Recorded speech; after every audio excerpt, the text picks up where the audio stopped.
বেলাল, এটা কেমন জুলুম? কতদিন হলো তোমার কণ্ঠের আজান শুনি না।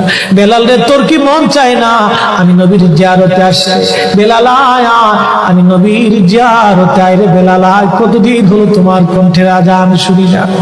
স্বপ্ন যখন নবীজি দেখাইছে, এ মুসলমান, হযরত বেলাল সুদূর সিরিয়ার দামেস্ক থেকে পাগলের মতো দৌড়াইলেন, পাগলের মতো ছুটে আসলেন। যখন মদিনাতে আসলেন তখন তাহাজ্জুদের সময় চলতেছিল। তাহাজ্জুদের সময় চলার সময় হযরত বেলাল রাদিয়াল্লাহু আনহু কাঠের জালি দিয়ে তখন নওজো শরীফ ঘিরে রাখা ছিল। ওই জালির পাশে বসে বসে জালির সঙ্গে মাথা ঠেকাইয়া নবী পাগল বসে বসে গুনগুন গুনগুন করে কাঁদে আর বলে, হুজুর আপনি আসতে বলেছিলেন, গোলাম এসে হাজির হয়েছে।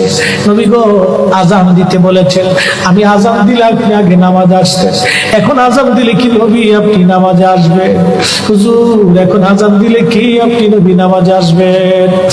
নতুন মুয়াজ্জিন আসছে আজান দেওয়ার জন্য, এসে দেখে নবীর মুয়াজ্জিন বেলাল কাঁদে। ডাক দেখে মদিনাবাসী শুনছো, নবীর মুয়াজ্জিন ফিরে এসেছে, বেলাল আসছে, বেলাল ফিরে আসছে। এই কথা শোনার পরে সব সাহাবী ঘর থেকে বের হয়ে দৌড়ায় এসে দেখে বেলাল কাঁদে।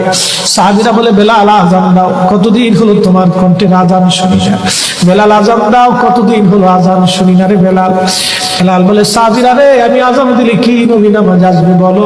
সালমান ফারসি রাদিয়াল্লাহু আনহু ডাক দেখে, সাহাবীরা আমাদের কথাই বেলাল আজান দিবে না, তোমরা যাও দেখো হাসান আর হুসাইন দুইজন ঘরের মধ্যে আছে। ইমাম হাসান হুসাইন রাদিয়াল্লাহু আনহুমা যদি বলে তাহলে বেলাল অবশ্যই আজান দিবে। সালমান ফারসির পরামর্শে সাহাবীরা দৌড়ায় গেলেন। বর্তমান 7 নম্বর গেট বাবুস সালাম বরাবর একটা মসজিদ আছে, মসজিদে আলী। এটাই ছিল হযরত ফাতেমা রাদিয়াল্লাহু আনহার বাড়ি। এই বাড়িতে দৌড়ে যাওয়ার পরে ইমাম হাসান হুসাইন রাদিয়াল্লাহু আনহুমা দুইজনকে নিয়ে আসা হলো। দুইজনকে নিয়ে আসার পরে হযরত ইমাম হাসানকে দেখতে আমার নবীর মতো দেখা যাইতো, চেহারাটা রাসূল করিমের চেহারার মতো ছিল।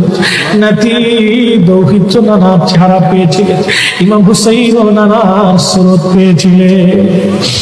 দুই ভাই নানার সুরত পেয়েছিলেন। হযরত বেলাল রওজা শরীফ থেকে উঠে হযরতে হাসানের বুকের মধ্যে মাথা ঠেকায় কাঁদতেছে, ইমাম হুসাইনের বুকের মধ্যে মাথা ঠেকায় কাঁদে। হযরত ইমাম হাসান ডাক দেখে, নানার মুয়াজ্জিন, কতদিন হলো তোমার কণ্ঠে আযান শুনি না। যেই কণ্ঠ দিয়ে নানার আযান শুনাইতা, যাও গো ওই কণ্ঠ দিয়ে আমাদেরকে আযান শোনায়া যাও। যখন হযরত বেলাল ইমাম হাসান এই কথা বললেন, হযরত বেলাল দৌড়ায় গেলেন। যেই বনু নাজ্জার গোত্রের মহিলা সাহাবীর ছাদের উপরে দাঁড়ায় বেলাল আযান দিত। আবু দাউদের 519 নম্বর হাদিসের মধ্যে